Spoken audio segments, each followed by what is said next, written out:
بسم اللہ الرحمن الرحیم، السلام علیکم۔ بہت ہی اہم اجلاس ہوا، تحریک انصاف کا اعلیٰ سطح کا اجلاس کہا جا رہا تھا، جس میں اہم رہنما شامل تھے اور ملک کی موجودہ صورتحال اور مستقبل کے حوالے سے اس میں بات ہوئی ہے۔ کیا اس وقت ملک کے حالات ہیں، آنے والے دنوں میں پاکستان کو کیا چیلنجز درپیش ہیں، ان سے کس طرح نمٹا جا سکتا ہے، اس پر بات ہوئی ہے۔ اور عمران خان صاحب نے جو دہشت گردی ہے اس کے حوالے سے تشویش کا اظہار کیا ہے، ملک کو جس طرف لے جایا جا رہا ہے اس پر تشویش کا اظہار کیا ہے۔ لیکن اس میں جو بہت ہی خاص بات سامنے آئی وہ فواد چودھری صاحب کا میڈیا سے بات کرنا تھا۔ باہر آ کر جو انہوں نے کہا ہے وہ تو انہوں نے ایک سمجھے ایٹم بم چلا دیا ہے نون لیگ پر، اور اس کا مطلب ہے اندر بھی یہ ڈسکشن ہوئی ہے کہ کوئی لوگ سیٹ کے حوالے سے بات کر رہے ہیں، نون لیگ کے لوگ جن سے رابطہ ہوا ہے، اور بات یہاں تک چلی گئی ہے کہ ان کو کہاں ایڈجسٹ کیا جائے گا۔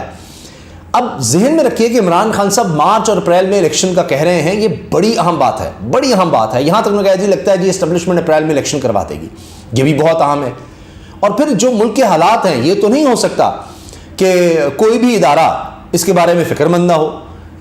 مفتاح اسماعیل جب کہہ رہا ہوگا کہ جناب ڈیفالٹ ہو رہا ہے پاکستان میں، اس سے پہلے آپ نے تاریخ میں کبھی اس طرح اتنی زیادہ خبریں سنی ہیں کہ بڑے بڑے پلانٹس ٹویوٹا سوزوکی بند، فیکٹریاں بند، ٹیکسٹائل بند، اور دیوالیہ پن کی بات، ڈالرز ملکی خزانہ جو ہے وہ تقریباً خالی ہوتا چلا جا رہا ہے، برے حالات ہیں۔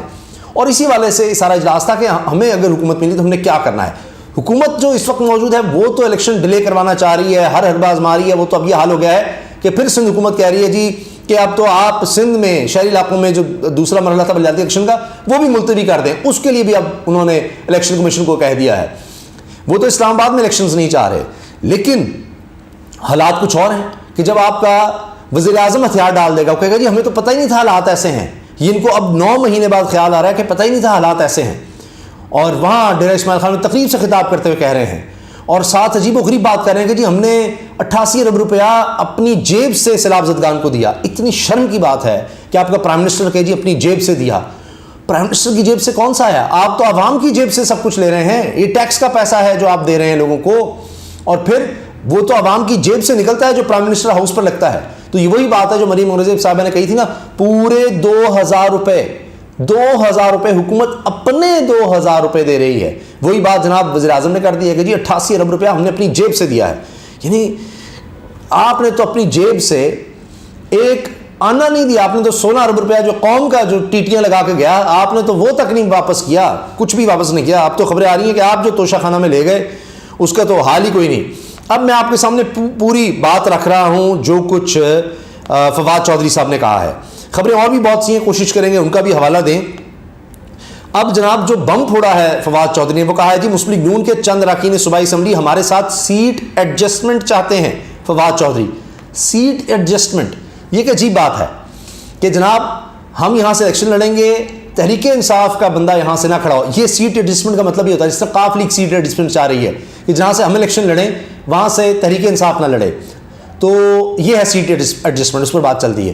تو اس کے بدلے میں ظاہر ہے کہ اب وہ جس طرف وہ کہیں گے تحریک انصاف والے وہ اس طرف چلے جائیں گے۔ تو پھر یہ تو عمران خان کی کال ہے، جب وہ کہیں گے یہ لوگ سیٹ ایڈجسٹمنٹ کی یقین دہانی پر نون لیگ کا ساتھ چھوڑ دیں گے اور کہانی ختم۔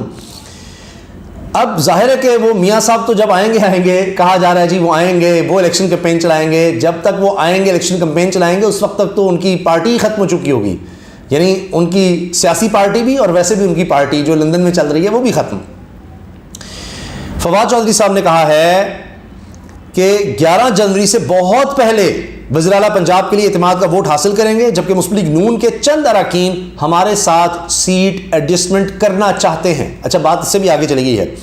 لاہور میں زبان پارک کے باہر پی ٹی آئی رہنما فاروق حبیب کے ہمراہ میڈیا سے گفتگو کرتے ہوئے فواد چودھری نے کہا کہ پی ٹی آئی پنجاب کی اعلیٰ قیادت اور منصلحی کا اجلاس ہوا ہے اور ہم اپنی حکمت عملی پر واضح ہیں۔ ان کا کہنا تھا کہ پی ٹی آئی پنجاب کی پارلیمانی پارٹی کا اجلاس شیڈیول طے ہو گیا ہے اور تمام 187 اراکین اس میں شریک ہوں گے اور 11 جنوری سے بہت پہلے ہم اعتماد کا ووٹ حاصل کر لیں گے۔ انہوں نے کہا کہ اس وقت مسلم لیگ نون کے چند اراکین صوبائی اسمبلی ہمارے ساتھ سیٹ ایڈجسٹمنٹ کرنا چاہتے ہیں، ہم ان کو بھی دیکھ رہے ہیں۔ جن حلقوں میں پی ٹی آئی یا مسلم لیگ قاف کے امیدوار نہیں ہیں، یہ بڑا اہم ہے، میں دوبارہ دہراتا ہوں، اس وقت مسلم لیگ نون کے چند اراکین صوبائی اسمبلی ہمارے ساتھ سیٹ ایڈجسٹمنٹ کرنا چاہتے ہیں. ہم ان کو بھی دیکھ رہے ہیں. جن حلقوں میں پی ٹی آئی یا مسلم لیگ ق کے امیدوار نہیں ہیں وہاں پر جن میں نہیں ہے، اور ہم انہی حلقوں میں مسلم لیگ نون کے امیدواروں کو زیر غور لائیں گے. جہاں پر ان کے پاس کوئی اسٹرانگ امیدوار نہیں ہے یا امیدوار ہی نہیں ہے وہاں پر جناب ان کو زیر غور لائیں گے. بات یہاں تک چلی گئی ہے. پھر فواد چودھری کہنا تھا انتخابات قریب ہیں اور ہم قومی انتخابات کی طرف بڑھ رہے ہیں. یہ بھی واضح نظر آ رہا ہے. اب ایسے تو نہیں ہو رہا. پھر ایک اور چیز میں آپ سے عرض کر دوں، فواد چودھری صاحب نے بھی کہا ہے کہ اب عمران خان بھی ایک حقیقت ہے اسٹیبلشمنٹ کی طرح، اور ہم ان سے تعلقات اچھے چاہتے ہیں. یہ بڑا واضح ہے. اب کیونکہ جب سے پی ڈی ایم حکومت آئی ہے ان کی بھرپور کوشش رہی ہے کہ اسٹیبلشمنٹ سے تعلقات خراب ہو جائیں تحریک انصاف کے، اور اسی لیے آپ دیکھیے کہ وہ باجوہ صاحب والا سارا معاملہ، اور ان کا خیال تھا کہ عمران خان اگر جنرل باجوہ پہ تنقید کرتے ہیں تو اسی سے حالات خراب ہو جائیں گے. لیکن خود عمران خان بھی اور فواد چودھری نے بھی یہ بات کہی ہے. عمران خان صاحب نے کچھ لوگوں سے ملاقات میں، صحافیوں سے ملاقات میں کہی ہے کہ جی کچھ تو چیزیں بدلی ہیں. جس طرح یعنی تقاریر پر عمران خان کی پابندی تھی، باجوہ صاحب کے دور میں بہت زیادہ گھٹن اور بڑا کچھ ہو رہا تھا، اب وہ چیز اس طرح نظر نہیں آ رہی. تو لہٰذا اب وہ لڑائی والی کیفیت جو ہے وہ بھی نظر نہیں آ رہی. یہ بھی پریشانی ہے پی ڈی ایم کو کہ یہ کیا ہو رہا ہے. تو اب وہ خود کہہ رہے ہیں، فواد چودھری بھی، ظاہر میٹنگ ہوئی اس میں بھی کہا جا رہا ہے مارچ اور اپریل کے مہینے میں انتخابات ہوں گے، نظر آ رہا ہے. اور اس سے پہلے اسی لیے ہم نے اپنے ورکنگ گروپس بنائے ہیں کہ کرنا کیا ہے، آ کر کیا کرنا ہے، اس کے لیے کام شروع کر دیا ہے. معاف کیجیے گا. گزشتہ 8 ماہ میں پاکستان میں معیشت گورننس کی جو تباہی ہوئی اس کے لیے فوری اقدامات درکار ہیں. اس وقت کراچی میں آٹے کا 20 کلو کا تھیلا 2,500 روپے کا ہو گیا ہے، جبکہ ہمارے دور میں 1,300 روپے کا تھا. یہ تقریباً دگنا ہو گیا. پی ٹی آئی کے معاشی ماہرین نے عمران خان کو بریفنگ میں بتایا ہے کہ 2 طریقے ہیں. اگر ہم ایف سے پروگرام کی توسیع نہیں ہوتی تو یقینی ہے کہ ہم یعنی پاکستان ڈیفالٹ کر جائے گا اور بہت بڑا بحران آئے گا. اگر ہم آئی ایم ایف کی شرائط مان جاتے ہیں تو اس کے نتیجے میں ڈالر کی قیمت میں بے تحاشا اضافہ ہوگا، اور اس کے ساتھ ساتھ پاکستان میں اشیاء ضروریہ اور توانائی بے انتہا مہنگی ہو جائے گی، اور دوسری طرف نوکریاں بھی ختم ہو رہی ہیں. بدقسمتی سے دہشت گردی واپس آ رہی ہے. آج امریکہ اور یورپی یونین نے اپنے سفیروں سے اور سفارت خانوں کی ٹیموں سے کہا ہے کہ وہ اسلام آباد میں بھی باہر نہ نکلیں، اور اسلام آباد کے 5 اسٹار ہوٹلوں میں جانے سے بھی ان کو روک دیا گیا ہے. فوری انتخابات کا مطالبہ دہراتے ہوئے فواد چودھری کا کہنا تھا کہ یہ حکومت انتخابات کرانے کو تیار نہیں. ہمیں امید ہے کہ پاکستان میں فیصلہ کرنے والے لوگ، عدلیہ اور اسٹیبلشمنٹ بھی ملک کی اس حالت کو دیکھے. پاکستان کو یہاں تک پہنچانے میں سب کا قصور ہے. اپنی اپنی ذمہ داری محسوس کریں، اپنی غلطیوں سے سیکھ کر ان میں بہتری لانے کی ضرورت ہے. ہم سمجھتے ہیں کہ پاکستان میں انتخابات کرانے کے لیے اداروں کو بھی اور دیگر سیاسی فورسز کو بھی اپنا کردار ادا کرنا چاہیے، ورنہ بہت دیر ہو جائے گی اور اس کے نتائج پاکستان کے لیے اچھے نہیں ہوں گے. اب یہ باتیں اگر آپ دیکھیں تو عمران خان صاحب نے جو باتیں کی ہیں اس میں بھی نظر آ رہا ہے، جس میں انہوں نے کہا ہے کہ جناب کس طرح سے یہ ضمیر فروش بددیانت گروہ کو NRO2 کے تالاب میں نہلا دیا گیا ہے. تو حالات تو یہ ہیں کہ جناب اب ہر طرف سے مایوس کن خبریں ہیں. اور جس طرح میں نے عرض کیا، جب شہباز شریف کہیں گے کہ جناب ہمارے پاس تو کچھ ہے ہی نہیں، اتنے حالات بڑے خراب تھے، یہ تھا وہ تھا، ہمیں پتہ ہی نہیں تھا یہ کچھ ہو چکا ہے. حلف اٹھایا تو مجھے علم ہی نہیں تھا کہ پاکستان معیشت اتنی زیادہ تباہ ہو چکی ہے. یہ ان کو اب 9 مہینے بعد پتہ چل رہا ہے. اصل میں شکست خوردہ ہیں، ہار گئے ہیں، کسی چیز کو ٹھیک نہیں کر سکے. اور اب اسی لیے جناب عمران خان صاحب نے ابھی سے پلاننگ شروع کر دی ہے کہ آ کر کرنا کیا ہے. اور یہ دیکھیے کہ اجلاس میں باتیں کیا ہوئی ہیں. بہت جلدی میں آپ کو اہم معاملات بتا دیتا ہوں.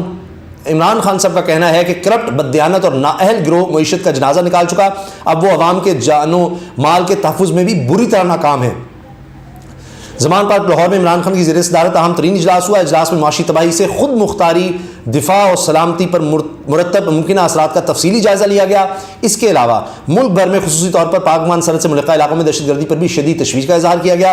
اجلاس کے شرکاء نے امریکہ، یورپی یونین، سفارت خانوں کی جانب سے اپنے شہریوں کے لیے پاکستانی سفری ہدایات کا اجرا بھی تشویشناک قرار دیا، جبکہ معیشت کے بعد دہشت گردی سے نمٹنے میں حکومت کی ناکامی پر بھی شدید رد عمل کا اظہار کیا ہے. ان کی توجہ صرف عمران خان ہے، اس کو دیوار سے لگانا ہے، اس کو نااہل کرنا ہے، اور جناب 1 سال کے لیے وہ بالکل سیاست سے باہر ہو جائے، اس کے بعد آگے جا کر الیکشن کرا لیں، شاید ہمارے لیے کچھ امید ہو جائے. یہ پلان ہے. چیئرمین پی ٹی آئی نے اجلاس کے شرکاء سے خطاب کرتے ہوئے کہا کہ 8 ماہ پہلے ملک معاشی طور پر مستحکم، دہشت گردی عملاً ختم ہو چکی تھی. اب پھر سے ملک میں دہشت گردی کے واقعات 52% اضافہ ہوا. 270 لوگ جاں بحق، جبکہ 550 سے زائد مختلف واقعات میں زخمی ہو چکے ہیں. ہم نے جس ملک کو دنیا کے لیے سیاحت کا مرکز بنایا، اسے دوبارہ دہشت گردی کے شکنجے میں جکڑا جا رہا ہے. اور یہ واقعی فیکٹ ہے کہ کئی دفعہ بین الاقوامی سطح پر یہ کہا گیا کہ یہ ڈیسٹینیشن بیسٹ جو ہے وہ پاکستان بنتا جا رہا ہے سیاحت کے لیے، لیکن اب پھر دیکھیے کیا ہو گیا ہے. PDM کو تنقید کا نشانہ بناتے ہوئے سابق وزیر اعظم نے کہا کہ چور، ضمیر فروشی، بددیانت گروہ کو NR2 کے تالاب میں نہلا دیا گیا. NR2 دے کر معیشت اور ملکی سلامتی سے کھیلنے کے لیے اقتدار سونپ دیا گیا. میں نے بیرونی اشاروں پر برپا تبدیلی سرکار سے پہلے نتائج سے خبردار کیا تھا. مسلسل نشاندہی کی کہ مسلط حکمران قوم کو حادثات کی جانب دھکیل رہے ہیں. اجلاس کے شرکاء کو مخاطب کرتے عمران خان نے کہا کہ معیشت برباد کرنے کے بعد داخلی اور سلامتی کے اہتمام میں حکومت کی ناکامی تشویشناک ہے. قوم سوال پوچھ رہی ہے کہ معیشت کی تباہی کے بعد کس کے اشاروں پر داخلی انتشار پیدا کیا جا رہا ہے. اس امر پر شدید تشویش کا اظہار کیا عمران خان نے کہ قومی سلامتی کو سیاسی نابالغ کے رحم و کرم پر چھوڑنا مجرمانہ حماقت ہے. صورتحال کا قریب سے جائزہ لے رہے ہیں. قوم کو کسی بڑے حادثے سے دوچار کرنے کی کوششوں کی بھرپور مزاحمت کریں گے. اب اس میں ایک اور بڑا اہم پہلو ہے کہ اب عمران خان صاحب نے جس طرح بریفنگ لے لی ہے کہ حالات کس طرف جا رہے ہیں، کیا کرنا ہے، کس طرح سے معاملات کو سمیٹنا ہے، اس پر یہ ساری بریفنگ ہوئی ہے. تو اسی سے اندازہ ہو رہا ہے کہ وہ دیکھ رہے ہیں کہ مزید اس طرح سے معاملات چل نہیں سکتے. اور ایک چیز میں عرض کر دوں کہ عمران خان بار بار جو حوالہ دیتے ہیں اور وہ حدیث پاک سے کہ قومیں اس لیے تباہ ہوئیں، پہلی قومیں، کہ وہ جو طاقتور ہوتا تھا اس کو چھوڑ دیتی تھیں اور جو یعنی کمزور ہوتا تھا اس کو سزا دے دیتی تھیں. تو کیا آج جس جگہ پر ملک آ کر کھڑا ہو گیا ہے، کیا اس کی یہی وجہ تو نہیں ہے؟ سوچنے کی بات ہے کہ طاقتور جو ہیں انہوں نے NR2 لے لیا، نیب سے سارے کیسز ختم کر لیے، روزانہ آپ کو پتہ لگتا ہے وہ کیس بھی ختم، وہ کیس بھی ختم، وہ کیس بھی ختم. اور آپ دوسری طرف دیکھیے کہ غریب کے لیے تو کوئی NRO نہیں نا آپ کو نظر آ رہا، اور امیر ترین طبقہ جنہوں نے اتنا اربوں روپیہ لوٹا ہے ان کے کیسز سارے ختم ہو گئے ہیں. تو یہ جو اب ہم معاشی تباہی دیکھ رہے ہیں، بربادی دیکھ رہے ہیں، بدحالی دیکھ رہے ہیں، ہر طرف بری خبریں دیکھ رہے ہیں، یہی وجہ ہے کہ اوپر جب اوپر کے لوگ یعنی اشرافیہ کہہ لیں، مافیا کہہ لیں، طاقتور کہہ لیں، انہوں نے اپنے آپ کو بالکل صاف کروا لیا ہے. تو اس وجہ سے یہ ہو رہا ہے کہ وہ پھر نظر آتا ہے کہ بھائی جو اوپر بیٹھا ہے وہ تو لوٹ کے بھی صاف ہے، اور پھر وہ نئی لوٹ مار کی طرف آ جاتے ہیں. تو ایک پوری جو معیشت ہے کیا وہ اس سے بیٹھ جاتی ہے کہ کوئی انویسٹ نہیں ادھر کرنا چاہتا کہ یہاں تو لوٹ مار ہے، پتہ نہیں کن کی حکومت ہے، کب تک ہے، کون لوگ آ گئے ہیں. تو یہ ذرا سوچنے کی بات ہے کہ یہ پھر ہوا کیا ہے اس ملک کے ساتھ. اگر یہ وجہ نہیں ہے تو پھر اور کون سی وجہ ہے؟ کمنٹ سیکشن میں اپنی رائے کا اظہار ضرور کیجیے گا. اللہ حافظ.